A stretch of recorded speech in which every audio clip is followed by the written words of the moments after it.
For me, I go handle business and I go home. Yeah. I don't have time to play. If I want to go play, I go play with my family and my friends in a place that I want to be. So I don't want to play the game and I be in certain places. As a woman in this space, as a Black woman in this media space, what are some of the challenges you face, and what advice, guidance could you give to someone that wants to follow in your footsteps to get into this media business and game? Because I'm sure that it has its ups and its downs, rough nights, rough days, and you can easily go into a pitfall and do what you're not supposed to do. Correct. Go sit on many sofas that you're not supposed to go sit on to try to hopefully raise your status quo. How have you navigated one, and then what advice would you give to the next generation? Yeah, so I'm big on handling business first. So I put people in place to maybe have certain conversations in the beginning. So for example, if you reach out to book me for something, you're probably not going to get me on the email. Shout out, can I say her name? Yeah, shout IVE. Big shout out to IVE for holding it down.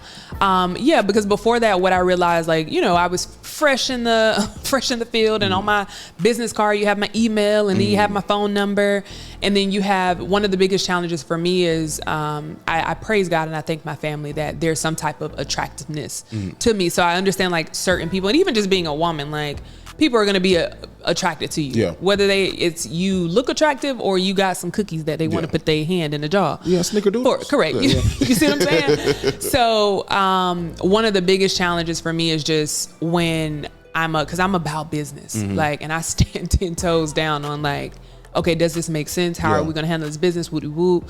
But then you have some people that try to use it as oh yeah, I want to do business with you, and then you come to have a conversation and it's not that. Yeah, they cook dinner and everything. So I was trying to. You coming over? No, absolutely. I got some salmon here. Sounds like that's for you and somebody else.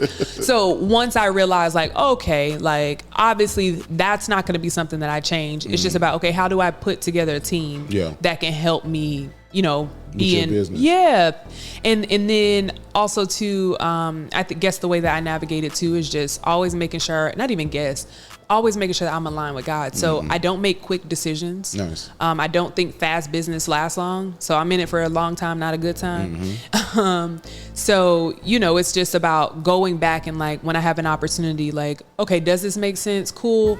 Thank you for the opportunity. Let me just take some time to think about it. I go back, think about it, pray about it. And then if it feels right, then I'll move forward. You ain't going to jump out there real quick for no reason. Yeah, I respect that. I ain't doing that. I respect that. So yeah, that's definitely some advice I would give somebody that's interested in coming to the field. Make sure you have a team, make sure you're connecting with people that's already in the field so that you can avoid certain hurdles. Because for me, I go handle business and I go home. Yeah. I don't have time to play. If I want to go play, I go play with my family and my friends in a place that I want to be. So I don't want to play the game and I be in certain places. So kiss certain butt. Yeah. That personally just doesn't work for me. For some people it works for them in their career, but I'm trying to be aligned with what God has for me. Sure. Because I know there's success on that end, and it has been successful for me. Yeah.